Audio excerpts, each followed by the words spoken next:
At that time, MiG-23 was being developed in the Mikoyan Design Bureau. The striking aircraft was assumed to be made on its basis. Since number one requirement was visibility, the Mikoyans went for a serious plastic surgery. Thus, MiG-23B appeared. The striking version aircraft acquired a duck nose. Such form could not hold a radar, but the aircraft of such a designation did not need it. Instead, a compact missile guiding set was placed there. To keep the center of gravity position, the weight of the detached radar was compensated by armored shields placed on both sides of the cabin. Further modification of the aircraft was mainly done with the account of its application. Air intakes were optimized to work in a subsonic mode. Instead of a fighter cannon, there was a 6-barrel cylinder type cannon. The weapon load was increased from 3 to 4 tons. Such aircraft was already called MiG-27. In 1974, this aircraft was first taken into the sky by test pilot Valery Minitsky. This aircraft had a lot of new technical solutions, thanks to which the most complicated combat tasks could be performed in the entire range of altitudes, including critical low altitudes and supersonic speed. It was a good and required aircraft. It was nicknamed Balcony for the perfect visibility. Indeed, the pilot did not see the nose of the aircraft. Instead, the battlefield was clearly visible. The powerful 6-barrel cannon deserves a separate attention.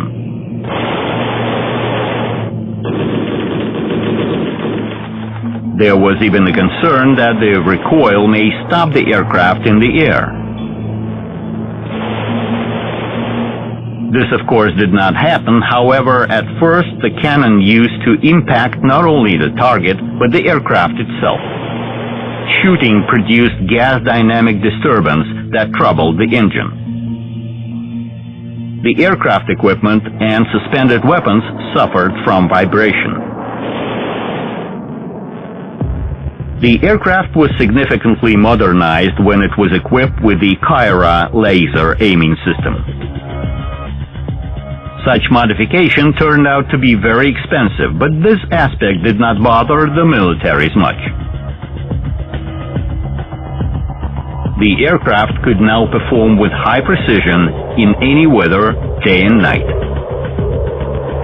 Kyra allowed to detect targets at greater distance than before, without entering the enemy's air defense area.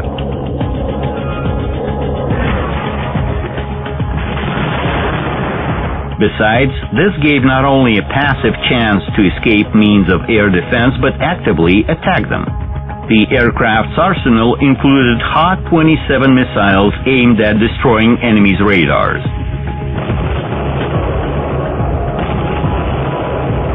MiG-27 was also equipped with heavy Ha-29 missiles, which were used to destroy concrete runways and reinforced structures.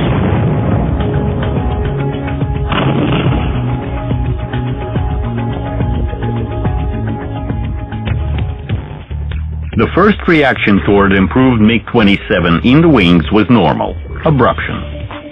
Examination and mastering of a new highly intellectual equipment was a hard labor. Mikoyan experts helping Air Force detachments to introduce the new aircraft almost burst into tears at seeing how technicians dealt with the high-precision equipment. Was there any use making such high-precision systems?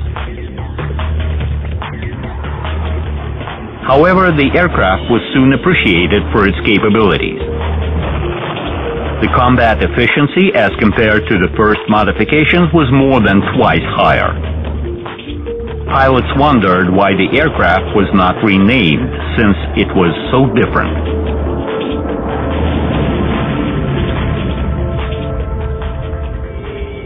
Many countries purchased MiG-27. The major importer was India. It did not only buy, but arranged licensed production of the aircraft, which was issued under the name of Bahadur, the Brave.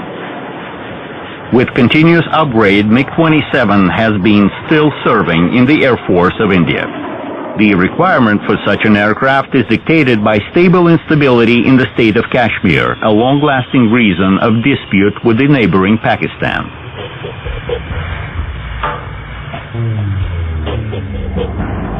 Although MiG-27 fighter bomber was not specifically made to reach the target at low altitudes, such drills took place. And if the breakthrough was massive, it was successful as a rule.